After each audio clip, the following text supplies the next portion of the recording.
جب ہم پاکستانی عیسیٰ کا اس صورتحال کو دیکھیں اور چند مہینوں سے اگر کم از کم ایک مہینے سے اگر ہم کچھ صورتحال دیکھیں، پنجاب کی صورتحال دیکھیں، سندھ کی صورتحال دیکھیں، تو ایک عجیب سا سلسلہ جو ہمیں نظر آتا ہے، جس کا آغاز نظر آتا ہے کہ کبھی ایک علاقے میں کوئی واقعہ ثانیہ ہوتا ہے، اس کے بعد کسی اور علاقے میں ثانیہ ہوتا ہے، پھر کسی اور علاقے میں ثانیہ ہوتا ہے، اور پھر ایسی خبر بہت زیادہ خبروں کو سننے کا موقع ملتا ہے۔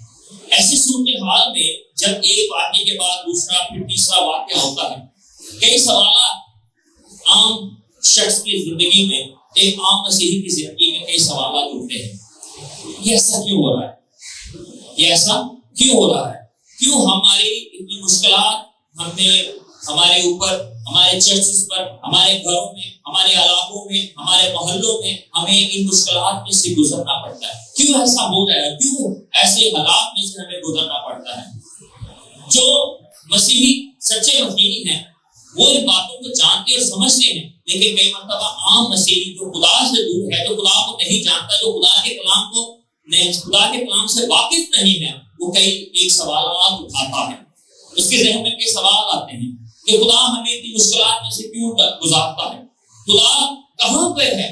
خدا کیوں ہمیں مشکلات اور پریشانی میں ڈالتا ہے؟ خدا کیوں محفوظ نہیں رکھ رہا؟ خدا کیوں بچا نہیں رہا؟ لیکن اگر ہم غور کریں کہ خدا کا کلام ہمیں کیا سکھاتا ہے، خدا کا کلام ہمیں کیا بتاتا ہے، ایسے مشکلات میں، ایسی پریشانیوں میں ایسا نہیں ہے کہ خدا موجود نہیں ہے۔ خدا دکھوں میں، مصیبت میں، تکلیف میں، پریشانیوں میں موجود ہے، لیکن اب جو بات سب سے اہم ہے وہ یہ ہے کہ ایسی مشکلات، ایسی پریشانیوں میں، ایسی رضاثانیوں میں، ایسی دکھوں میں، ایسے حالات میں ہمیں مسیحی ہوتے ہوئے کیسا رویہ رکھنا ہے؟ ہمیں مسیحی ہوتے ہوئے کیسا رویہ رکھنا ہے؟ ہمارا اس وقت کردار کیسا ہوگا اور ہمارا رد عمل کیسا ہوگا؟ ہم کس طرح سے اپنے ایمان کا اظہار کریں گے؟ اگر آپ غور کریں پطرس رسول کا یہ پہلا عام خط، اگر ہم اس کے مقصد کو دیکھیں کہ یہ خط کیوں لکھا گیا، تو پتہ چلتا ہے کہ پطرس ان مسیحیوں کو جو ابتدائی کلیسیا کے ساتھ جن کا تعلق تھا، آغاز میں شروع کے مسیحی جو ہیں ان کے ساتھ وہ بات چیت کرتا ہے، لیکن یہ خاص طور پر وہ مسیحی ہیں جو کسی ایک جگہ پر نہیں بلکہ پورے ایشیائی پنچک کے اندر، یعنی پورے علاقے کے اندر مختلف جگہوں پر پھیلے ہوئے تھے۔ اب ان کے پھیلنے کے یا دور جانے کی وجہ کیا تھی؟ وجہ تھی دکھ، اظہار آسانی، اظہار آسانیوں کی وجہ سے، دکھوں کی وجہ سے، مصیبتوں کی وجہ سے وہ مختلف علاقوں میں، مختلف جگہوں پر بھاگ کے تتر ہو گئے، اور جب وہ وہاں پر چلے گئے تو وہاں پر جانے کی وجہ سے وہ مختلف دکھوں اور مصیبتوں میں سے وہ گزر رہے تھے۔ اب ان دکھوں اور مصیبتوں کی سب سے بڑی وجہ کیا تھی؟ جس طرح سے آج ہم پاکستان میں اقلیت ہیں، اس وقت مسیحی بھی جو تھے وہ ابتدائی کلیسیا میں ہم دیکھتے ہیں کہ وہ تھوڑے سے وہ اقلیت میں تھے، لیکن حکومت کی تھی، رومیوں کی حکومت تھی۔ بڑا مذہب کون سا تھا اس وقت میں؟ یہودیوں کا مذہب تھا۔ رومیوں کی طرف سے، یہودیوں کی طرف سے ان کو بہت سارے دکھوں اور پریشانیوں کا سامنا، ان کو زندہ جلا دیا جاتا تھا، ان کے اوپر جانوروں کی کھال بنا کے شیروں کے آگے چھوڑ دیا جاتا تھا، ان کے اوپر موم ڈال کے ان کو رات کو ایک موم بتی کے طور پہ، مشال کے طور پہ ان کو رات کو جلا دیا جاتا تھا، اور رات ساری ان کی روشنی سے جو اس آگ سے نکلتی تھی رومی لوگ کھیلا کرتے تھے۔ اب آپ غور کریں کہ کتنی مشکلات اور پریشانیوں میں سے ان کو گزرنا پڑتا تھا۔ ان کے ناخنوں کو پکڑ کے کسی چیز کے ساتھ باندھ کے زور سے کھینچا جاتا تھا، ان کو دکھوں اور مصیبت میں سے گزارا جاتا تھا۔ ایسی موت نہیں تھی کہ ایک دم سے وہ مر گئے، بلکہ آہستہ آہستہ ان کو دکھ دے کر، تکلیف دے کر ان کو مارا جاتا تھا۔ اب جب مسیحی ایسے حالات میں سے گزر رہے تھے، اب جب مسیحی پطرس کے دور میں ایسے حالات میں سے گزر رہے تھے، تو اس وقت پطرس رسول ان کی مدد کرنا چاہتا ہے۔ اس وقت پطرس رسول ان کی مدد کرنا چاہتا ہے اور یہ بتانا چاہتا ہے کہ ایک سچے مسیحی کو، ایک سچے ایماندار کو ان مصیبتوں میں، جب کوئی آپ کو مصیبت ڈالتا ہے، جب کوئی آپ کو دکھ دیتا ہے، جب کوئی آپ کو اظہار ثانی میں سے گزارتا ہے، تو آپ نے اس کے رد عمل میں کیا کرنا ہے۔ اب یہ جو حوالہ آپ کے سامنے تلاوت کیا گیا ہے، اس کے اندر بھی پترس اسی بات کا ذکر کرتا ہے. 12ویں آیت سے لے کے 19ویں آیت میں وہ 6 اصول بتاتا ہے. 12ویں آیت سے لے کے 19ویں آیت کے اندر وہ 6 اصول بتاتا ہے، وہ 6 کام بتاتا ہے جو ایک ایماندار کو ایسی مصیبت میں، ایسی تکلیف میں کرنا ہے.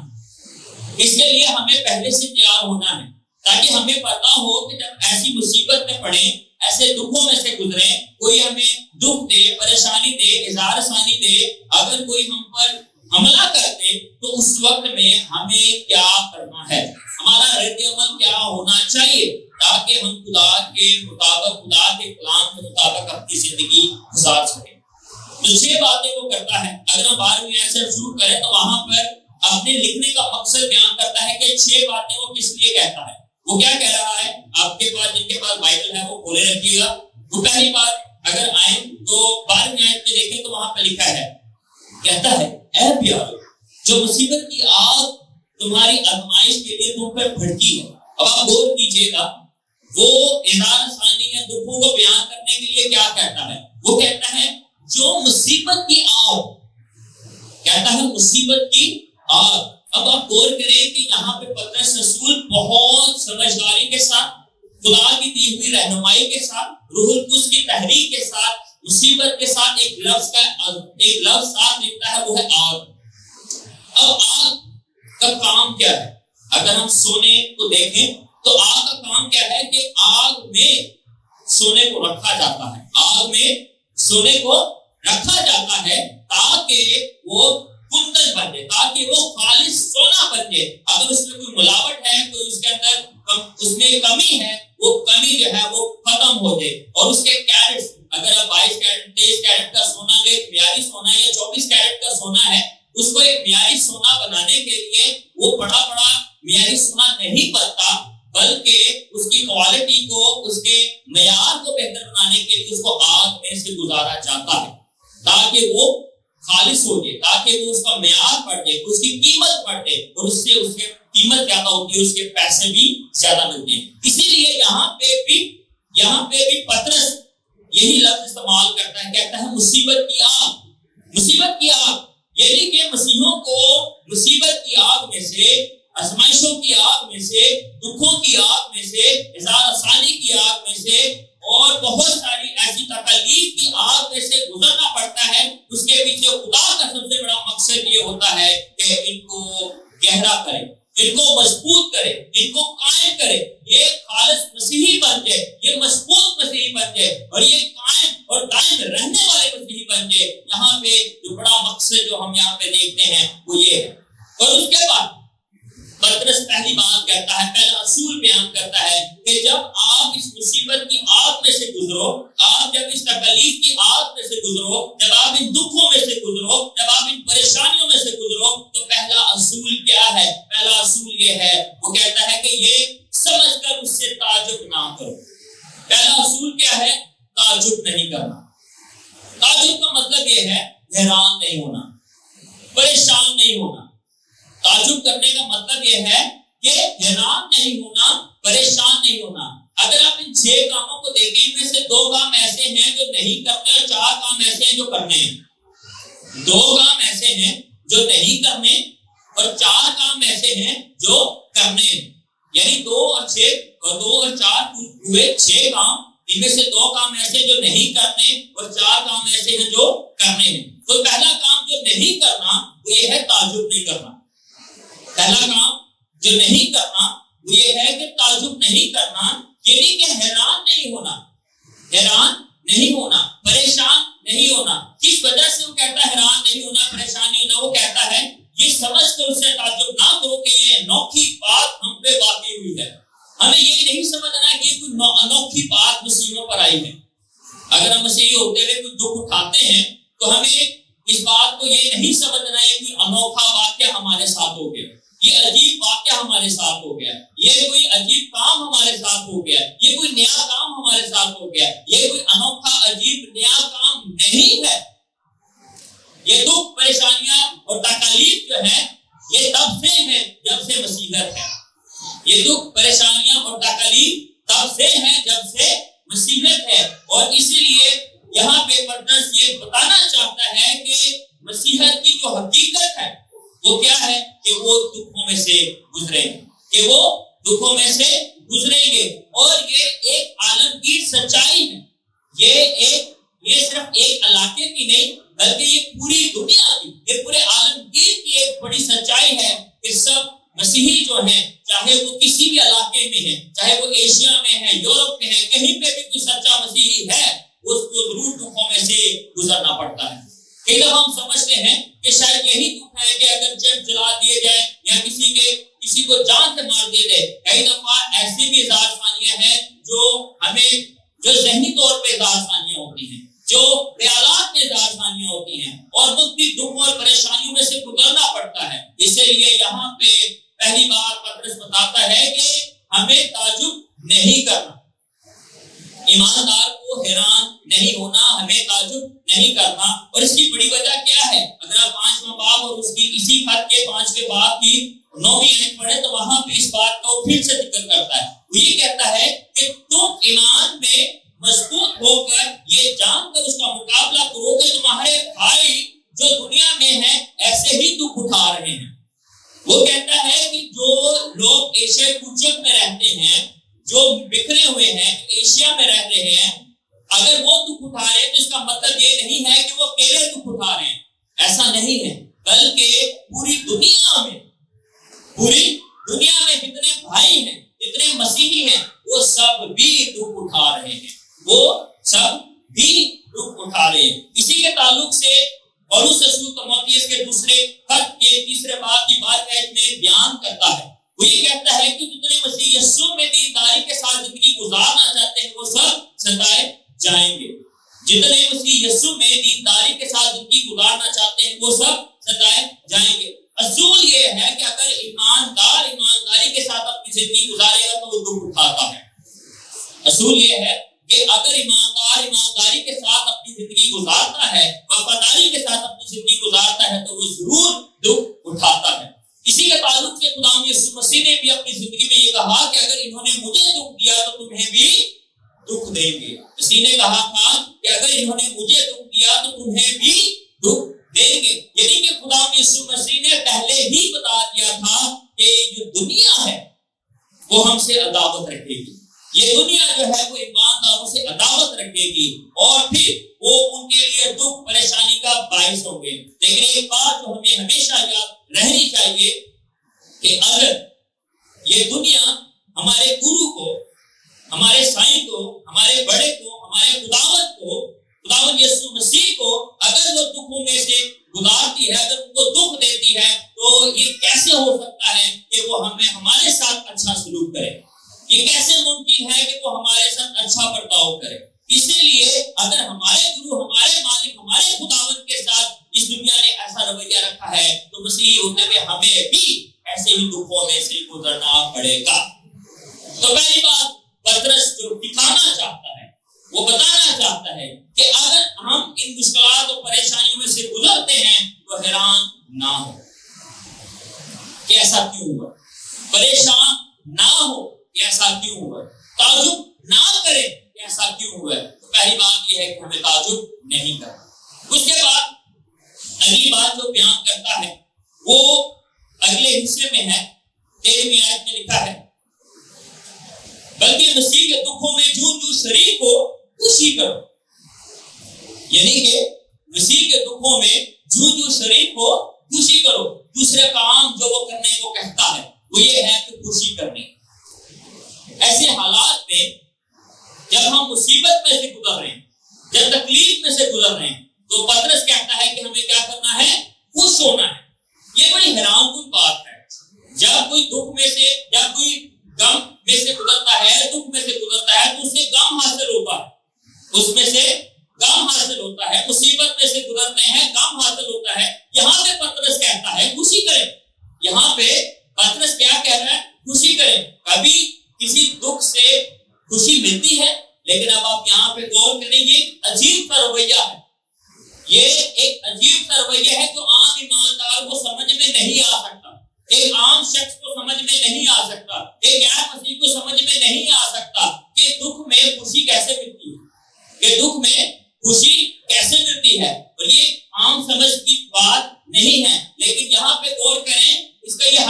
مطلب نہیں ہے کہ ہمارے اندر دل میں دکھ ہو اور ہم صرف چہرے پہ ایک نقلی سی مسکراہٹ لے کر پھریں. اس کا یہ ہرگز مطلب نہیں ہے کہ ہم نقلی مسکراہٹ، نقلی خوشی اپنے چہرے پر اس کا اظہار کریں. ایسی بات نہیں ہے، بلکہ وہ یہ کہتا ہے کہ ایسی خوشی ہو جو ہمارے اندر سے نکلے. مصیبت باہر سے آئے گی لیکن خوشی جب اندر سے نکلے گی تو وہ مصیبت ہمیں توڑ نہیں پائے گی. اگر مصیبت باہر سے آ رہی ہے اور خوشی ہمارے اندر سے ہے، سکون ہمارے اندر سے ہے، تسلی ہمارے اندر سے ہے، اطمینان ہمارے اندر سے ہے، تو وہ باہر کی جو تکلیف ہے، باہر کی جو مصیبت ہے، وہ کبھی بھی ہمیں اندر سے توڑ نہیں پائے گی. اور اسی لیے وہ کہتا ہے کہ خوشی کریں. اب وہ ایک دفعہ نہیں بلکہ 3 مرتبہ یہاں پہ کہتا ہے. وہ ایک مرتبہ نہیں بلکہ 3 مرتبہ یہاں پہ اس بات کا اظہار کرتا ہے کہ خوشی کرنی ہے، خوش ہونا ہے، خرم ہونا ہے. وہ کیا کہتا ہے کہ بلکہ مسیح کے دکھوں میں جو شریک ہو خوشی کرو. آگے لکھتا ہے تاکہ اس کے جلال کے ظہور کے وقت بھی نہایت خوش و خرم ہو. اب آپ غور کریں، دوسری دفعہ پہلے وہ کہتا ہے خوشی، پھر کہتا ہے نہایت خوش و خرم ہو. اب آپ غور کریں، نہایت سے وہ اپنی بات کو اور زور دیتا ہے کہ خوش ہونا کتنا بڑا اہم ہے، کتنا ضروری ہے. اور یہ حیران کن بات ہے کہ ایسے وقت میں کیسے خوش ہوا ہے. اب کوئی نہ کوئی وجہ ضرور ہونی چاہیے تاکہ مصیبت میں، تکلیف میں، بیماری میں، پریشانی میں اور مصیبت میں ایک سچا ایماندار ہے وہ خوش ہو سکے. اس کی 3 بڑی وجوہات ہم یہاں پر دیکھ سکتے ہیں. پہلی وجہ کیا ہے؟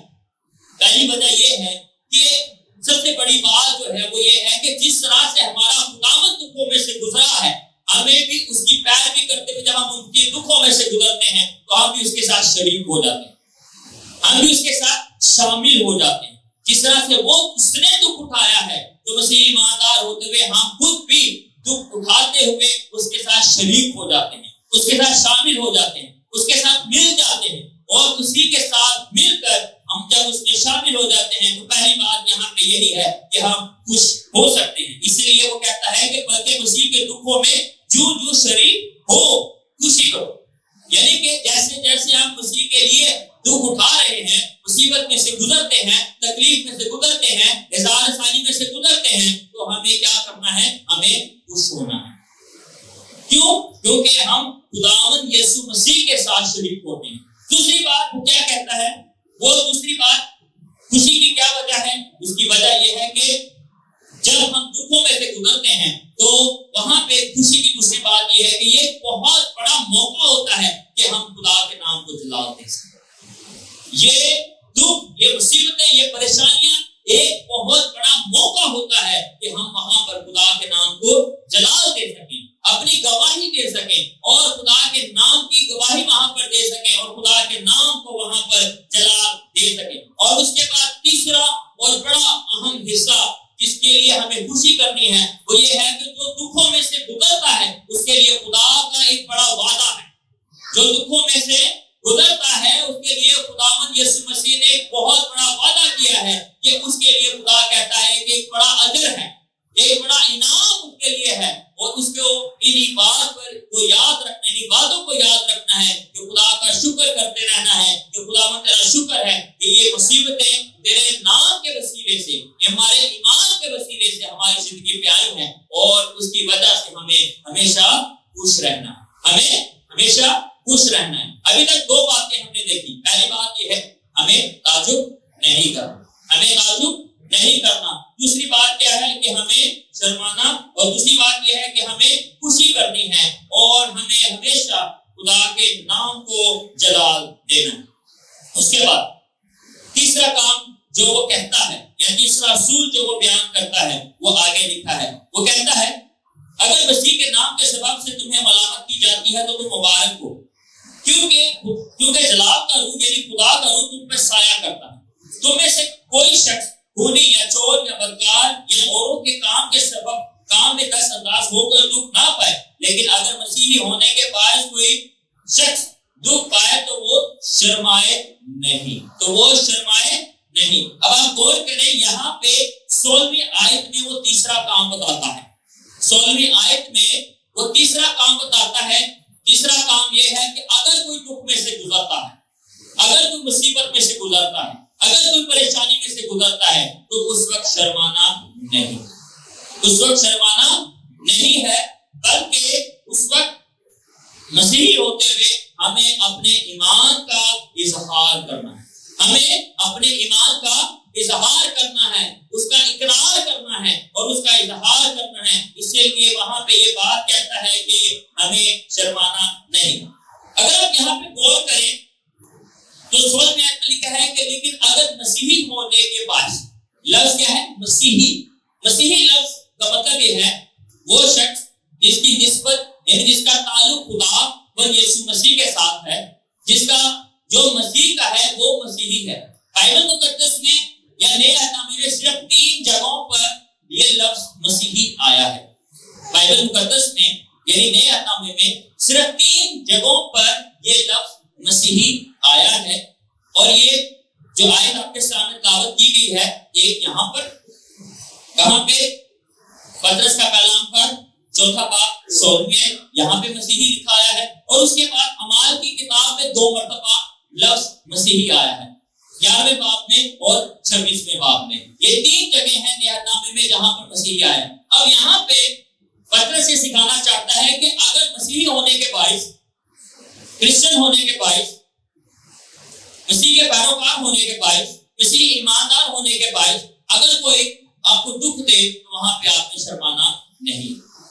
بہت سارے لوگ شرمانے کی وجہ سے، گھبرانے کی وجہ سے مسیح کا انکار کرتے ہیں، یہ کہہ دیتے ہیں کہ میں مسیحی نہیں، جیسے پطرس نے انکار کر دیا، جیسے پطرس نے انکار کر دیا تھا۔ وہاں پہ جب اس کو کہا گیا 3 مرتبہ، جب اسے پوچھا گیا کہ یہ بھی ان میں سے، اس نے کہا کہ نہیں، میں ان میں سے نہیں، میں تو اس کو جانتا بھی نہیں، اور آخری دفعہ وہ تو ایک ایسے جیسے لعنت کرنے لگا، ملامت کرنے لگا، اور اس نے 3 بار انکار کر دیا۔ کس وجہ سے؟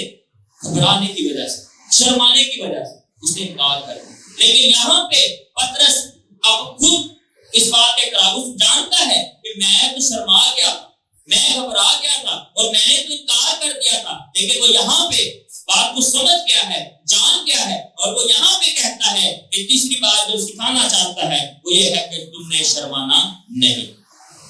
اسی کے ساتھ ساتھ اگر آپ پطرس کا 3 باب اس کی 15ویں دیکھیں تو وہاں پر بھی اسی بات کا ذکر کرتا ہے۔ 15ویں میں لکھا ہے کہ بلکہ مسیح کو خداوند جان کر اپنے دلوں میں مقدس سمجھو، اور جو کوئی تمہاری امید کی وجہ دریافت کرے، یعنی کہ اب امید کی وجہ، پہلے ہم نے کہا دوسرا پوائنٹ کیا ہے، دوسرا اصول یہ ہے خوش رہنا، اور اگر کوئی حیران ہو جائے کہ دکھوں میں کون خوش ہو سکتا ہے، اور کوئی آپ نے یہ سوال کرے بھائی آپ کا رویہ، بہن آپ کا رویہ تو بالکل فرق ہے، تو آپ اس کو کیا جواب دیں گے، کیسے آپ اس کا جواب دیں گے؟ تو یہاں پہ وہ لکھا ہے، اگر آپ 15ویں آیت دیکھتے ہیں تو وہاں پہ وہ بیان کرتا ہے، اگر جو کوئی تم سے تمہاری امید کی وجہ دریافت کرے، اس کو جواب دینے کے لیے ہر وقت مستعد رہو۔ ہر وقت مستعد رہنے کا مطلب ہے تیار رہو۔ اگر کوئی تمہاری خوشی کی وجہ پوچھے، اگر کوئی تمہاری امید کی وجہ پوچھے تو شرمانا نہیں ہے، اس وقت گھبرانا نہیں ہے، ڈر نہیں جانا، بلکہ اس وقت کیا کرنا ہے، ہمیں اپنے ایمان کا اظہار کرتے ہوئے ہمیں شرمانا نہیں ہے، اور بڑے ایمان کے ساتھ اس بات کا اقرار کرنا ہے کہ ہم مسیحی ہیں۔ رومیوں کے دور میں جب مسیحی دکھ اور مصیبت اٹھا رہے تھے تو رومیوں کا ایک طریقہ کار ہوتا تھا یہ دیکھنے کے لیے کہ یہ شخص یہودی ہے یا یہ مسیحی ہے۔ وہ کیا کرتے تھے، وہ یسوع مسیح کا نام یا تو زمین پر کہیں پر لکھ دیا کرتے تھے یا دیوار پر لکھ دیا کرتے تھے۔ وہ یسوع مسیح کا نام یا تو کسی زمین پر لکھ دیا کرتے تھے یا کسی دیوار پر لکھ دیا کرتے تھے، اور اس کے بعد اس کو کہتے تھے کہ اب تو یہ جو نام میں نے لکھا ہے یہ یسوع مسیح کا نام ہے، اس کے اوپر تو تھوک دے، اس کے اوپر تو تھوک دے۔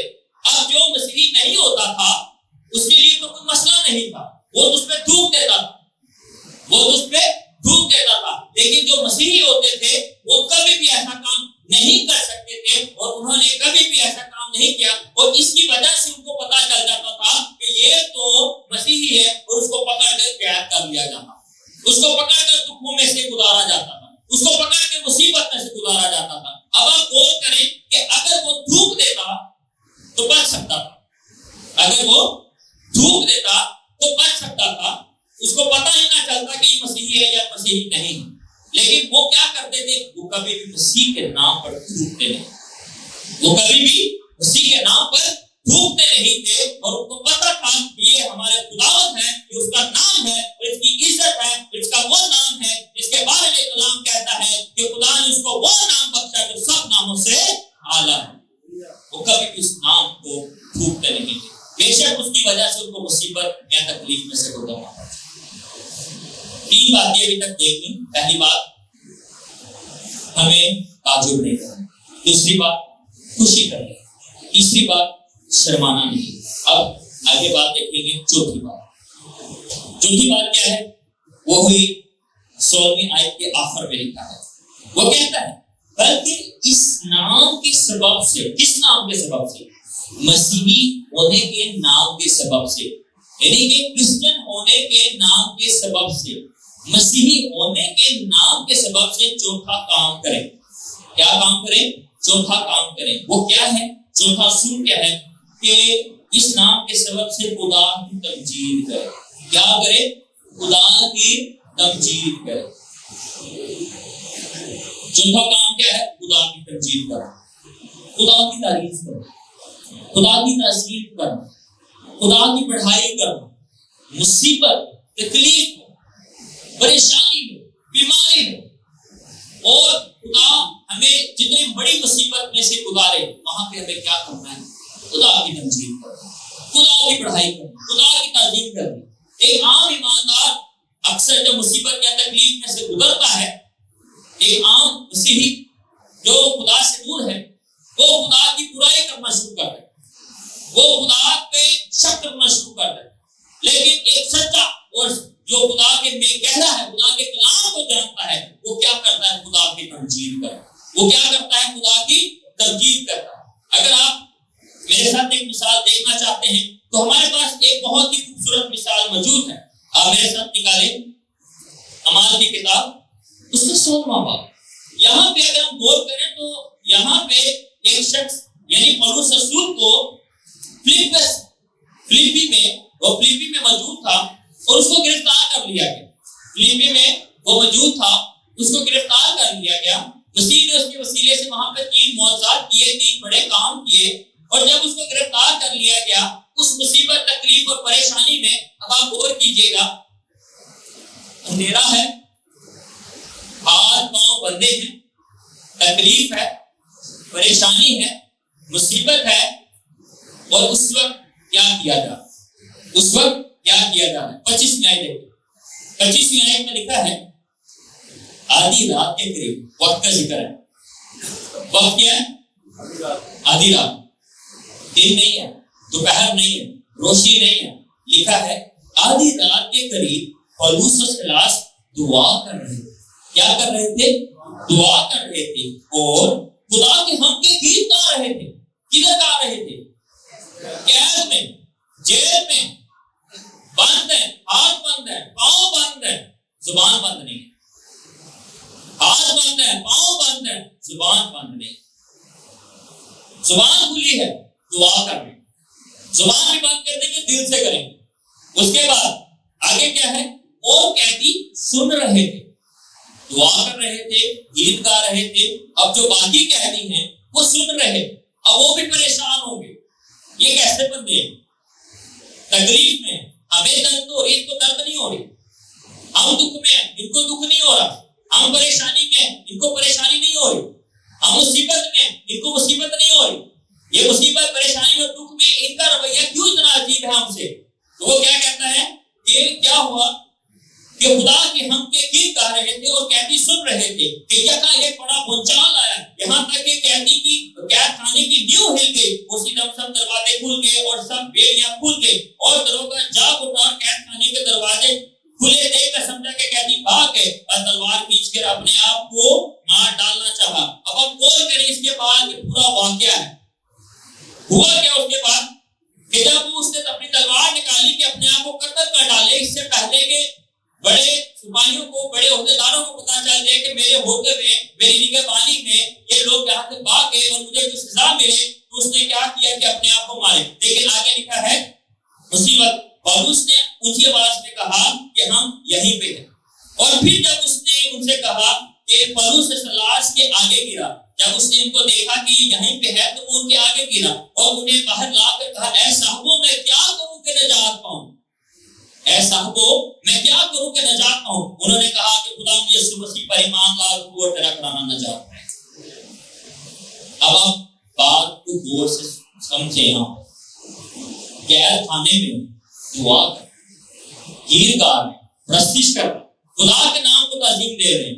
اور آپ دیکھیں کہ کس طرح سے ایک دروگا، ایک سپاہی جو وہاں پر ہے، اس کی زندگی پہ کتنا بڑا اثر ہو رہا ہے، اور یہاں پہ اس کی زندگی ہمیں بدلتی ہوئی نظر آ رہی ہے۔ تو چوتھی بات جو ہم نے یہاں پہ دیکھی ہے کہ ایسے وقت میں، مصیبت میں، تکلیف میں، پریشانی میں، دکھ میں ایک ایماندار کو، خدا کے سچے ایماندار کو کیا کرنا ہے؟ خدا کی تمجید کرنی ہے، خدا کی تعریف کرنی ہے۔ عجیب سا رویہ ہے، پر یہ مسیحی رویہ ہے، خدا کا کلام یہ سکھاتا ہے۔ اور پھر آپ نے دیکھا ہے کہ کتنا فرق پڑتا ہے، کتنی تبدیلی آتی ہے، ان لوگوں پر گواہی جاتی ہے جو دوسرے لوگ ہیں، جو غیر مسیحی ہیں، جو ایماندار نہیں ہیں، وہ کتنے اس سے تقویت پاتے ہیں اور وہ بھی مسیحیت میں آ جاتے ہیں۔ اس کے بعد جلدی سے ہم چوتھے پوائنٹ کی طرف چلیں گے۔ چوتھا نقطہ جو ہے وہ آپ کو 19ویں آیت میں ملتا ہے۔ 19ویں آیت میں لکھا ہے، بس جو خدا کی مرضی کے موافق دکھ پاتے ہیں وہ نیکی کریں۔ وہ کیا کریں؟ وہ نیکی کریں۔ چوتھا کام جو کرنا ہے وہ نیکی کرنا ہے۔ چوتھا کام جو کرنا ہے وہ نیکی کرنی ہے۔ مصیبت میں، تکلیف میں، بدی میں، دکھ میں ایک ایماندار کا کام ہے کہ وہ برائی نہ کرے۔ ایک ایماندار کا کام ہے کہ وہ برائی نہ کرے، بلکہ اس کو کیا کرنا ہے؟ اس کو نیکی کرنی ہے۔ پطرس یہاں پہ بیان کرتا ہے کہ اس کو نیکی کرنی ہے، اور نیکی کرنے سے مراد یہ ہے کہ ان کے ساتھ بے شک ہم مصیبت میں ہیں، کسی کی وجہ سے گھر جلا دیے گئے، کسی کی وجہ سے چرچز کو جلا دیا گیا ہے، کسی کی وجہ سے ایک مسیحوں کو دکھ دیا گیا ہے، لیکن اس کے باوجود یہاں پہ پطرس سکھاتا ہے کہ ہم نے بدلے میں جا کے برائی نہیں کرنی، بدلے میں جا کے کوئی نقصان نہیں کرنا، بدلے میں جا کے ان سے بدلہ نہیں لینا، بلکہ ہمیں کیا کرنا ہے؟ نیکی کرنا۔ ہمیں کیا کرنا ہے؟ نیکی کرنا۔ ایک مثال آپ کو دیتا ہوں، اس سے آپ سمجھیں گے کہ نیکی کا فائدہ کیا ہوگا۔ مثال لے لیں، دو قبیلے ہیں، ان کی آپس میں لڑائی ہے۔ ایک قبیلے والا دوسرے قبیلے میں جا کر ان کے ایک شخص کو مار دیتا ہے، اور دوسرا قبیلے والا آتا ہے اور ان کے 10 لوگوں کو مار دیتا ہے۔ ایک قبیلے کے لوگ جاتے ہیں، دوسرے قبیلے کے ایک شخص کو مارتے ہیں، بدلے میں وہ آتے ہیں اور ان کے 10 لوگوں کو مار دیتے ہیں۔ کیا مارنے سے دشمنی ختم ہو جائے گی؟ نہیں ختم ہوگی۔ کیا مارنے سے دشمنی ختم ہو جائے گی؟ دشمنی ختم نہیں ہوگی۔ لیکن اگر وہی شخص جو 2 دشمن ہیں ان میں سے ایک شخص دوسرے کو، یعنی اپنے دشمن کو معاف کر دے، اور اس سے مسیحی محبت اور مسیحی معافی کا اظہار کر دے، تو وہی شخص جو دشمن تھا، جو 10 لوگوں کو مارنا چاہتا تھا، جو 10 لوگوں کو قتل کرنا چاہتا تھا، وہی دشمن جو ہوگا، وہی جو دشمن ہے وہ اس کا دوست بن جائے گا۔ وہی دشمن جو ہے اس کا دوست بن جائے گا، اور اس کی زندگی سے یعنی کہ وہ دشمنی بھی ختم ہو جائے گی، وہ دشمن کی جو زندگی ہے وہ بھی بچ جائے گی، اور وہ زندگی جو ہے وہ مسیحی زندگی بن جائے گی۔ یہی بات ہمیں مسیح کی زندگی میں نظر آتی ہے۔ دنیا میں بڑے بڑے نام ہوئے، نیپولین بوناپارٹ ایک شخص، اس نے کہا کہ میں نے اور سکندر اعظم نے جو حکومت کی ہے یہ صرف چند دنوں کی ہے، چند سالوں کی ہے، یہ ختم ہو جائے، لیکن مسیح کی جو حکومت ہے وہ ہمیشہ رہنے والی۔ اس کی وجہ یہ ہے کہ ہم نے جو حکومت کی ہے وہ تلوار کی زور پہ کی ہے، لیکن مسیح کا جو تلوار ہے، یعنی جو مسیح کا جو ہتھیار ہے، مسیحوں کا جو ہتھیار ہے وہ تلوار، بندوق یا خنجر نہیں، بلکہ وہ مسیحی معافی اور مسیحی محبت ہے۔ وہ مسیحی معافی اور مسیحی محبت ہے، اور اسی کی وجہ سے یہ ہے کہ صرف ان کا نام باقی رہا ہے۔ آپ غور کیجئے گا، اسکندر اعظم، نیپولین، ان کا صرف نام تاریخ میں باقی رہا ہے، حکومت ختم ہو گئی۔ لیکن آپ غور کریں کہ مسیحی جو ہیں وہ مسیحیت کی جو بادشاہی ہے یا مسیحی جو ہے وہ آج بھی پڑھ رہے ہیں اور ترقی کر رہے ہیں۔ اس کی وجہ کیا ہے کہ ہمارا گرو جو ہے، ہم جس کے پیروکار ہیں، اس نے تلوار نہیں چلائی، اس نے تلوار نہیں چلائی، اس نے نیکی کی۔ آپ جانتے ہیں کہ جب مسیح کو پکڑنے کے لیے لوگ آئے تھے، شاگرد نے کیا کیا؟ ایک سپاہی کا کان اڑا دیا، اور مسیح نے وہاں پہ برائی نہیں کی۔ شاگرد نے تو برائی کی، لیکن مسیح نے وہاں پر نیکی کی۔ کیا نیکی کی؟ اس کے کان کو ٹھیک کر ڈالا، اس کے کان کو ٹھیک کر ڈالا۔ یہ ہے نیکی۔ اسی کے ساتھ ساتھ پانچویں بات جو ہم نے دیکھی ہے وہ یہ ہے نیکی کرنا۔ اس کے بعد آخری بات 19ویں آیت کے آخر میں وہ کہتا ہے وہ نیکی کر کے، پانچویں بات کیا ہے؟ نیکی کرنی ہے۔ نیکی کر کے اپنی جانوں کو وفادار خالق کے سپرد کریں۔ سپرد کرنا چھٹا کام، کس کے سپرد کرنا؟ خالق کے۔ کس کے سپرد کرنا؟ خالق کے۔ خدا کے سپرد کر دیں اپنے آپ کو۔ کس کے سپرد کر دیں؟ خدا کے سپرد کر دیں۔ کلام واضح طور پہ بیان کرتا ہے بدلہ لینا ہمارا کام نہیں، کسی کا انصاف کرنا بدلہ لینا ہمارا کام نہیں، بدلہ لینا خدا کا کام، بدلہ لینا خدا کا کام ہے۔ ہمارا کام کیا ہے؟ اپنے سارے معاملے کو ہم خدا کے سپرد کریں۔ وہ یہی کہتا ہے کہ ہم اپنے سارے معاملوں کو انتظار ثانی میں، دکھوں میں اپنے آپ کو خدا کے سپرد کر دیں، اس کے حوالے کر دیں۔ اور آپ حیران دیکھیں گے خدا کے کاموں کو دیکھیں، خدا کس طرح سے ناممکن راستوں کو بنائے گا، جس کا سوچا بھی نہیں ہوگا خدا ان راستوں کو تیار کرے گا، اور وہاں سے مصیبت میں سے نکال کے باہر لے آئے گا، وہاں سے مصیبت میں سے نکال کے باہر لے آئے گا۔ اور یہاں پہ یہی بات پترس بھی سکھانا چاہتا ہے کہ ہمیں اپنے آپ کو خدا کے سپرد کرنا ہے۔ اعمال کی کتاب اس کا 7واں باب پڑھ لیجیے۔ اسطیفنس کو جب شہید کیا گیا، اسطیفنس کو جب شہید کیا گیا تو وہ کیا کر رہا؟ وہ خدا سے دعا کر رہا، خدا سے دعا کر رہا ان لوگوں کے لیے جو اس کو سنسار کر رہے، جس کو پتھر چلا رہے، جس کو مار رہے تھے۔ اور پھر آخر میں وہ کیا کہتا ہے کہ خدا نے اپنی روح تیرے ہاتھوں میں سونپا۔ اس نے اپنے آپ کو خدا کے سپرد کر دیا۔ ابھی ہم نے 6 باتیں سیکھی کہ ایک ایماندار کو دکھوں میں کیا کرنا۔ اگر کوئی عمل ایسا ہوتا ہے کہ دکھ ہمیں ملتا ہے، اس میں ہمارا رد عمل کیا ہوگا؟ پہلی بات تعجب نہیں، حیران نہیں ہونا، پریشان نہیں ہونا۔ یہ کوئی نئی بات نہیں ہے، یہ جب سے مسیحیت چل رہی ہے، مسیحیت کا آغاز ہے۔ ہمارے خداوند نے دکھ اٹھائے، اس کو مصلوب کر دیا گیا، وہ موت لعنتی موت تھی، اس کو وہ دی گئی ہے، تو یہ کوئی بات نہیں ہے۔ دوسری بات، ہمیں خوشی کرنی، ہمیں خوشی کرنی۔ تیسری بات، شرمانا نہیں، تیسری بات شرمانا نہیں۔ اس کے بعد چوتھی بات، خدا کی تمجید کرنی، خدا کی تمجید کرنی ہے، خدا کی تعریف کرنی ہے۔ پانچویں بات، نیکی کرنی، برائی نہیں کرنی، سب کے لیے نیکی کرنی ہے، اپنے دشمن کے لیے دعا کرنی ہے، اس کے لیے برکت چاہنی ہے، اس کے لیے دعا کرنی ہے، اور اس کے ساتھ برائی نہیں کرنی۔ اور اس کے بعد چھٹی بات یہ ہے، اپنے آپ کو خدا کے سپرد کرنا، اپنے آپ کو خدا کے سپرد کر دینا۔ یہی رویہ ہمیں خدا یسوع مسیح میں بھی نظر آتا ہے، یہی رویہ ہمیں خدا یسوع مسیح میں بھی نظر آتا ہے۔ اس نے بھی کیا کیا؟ اس نے بھی یہی سب کچھ کیا۔ وہ حیران نہیں ہوا، وہ تو بڑی دیر سے اپنے شاگردوں کو بتاتا رہا تھا کہ یہ وقت آنے والا ہے۔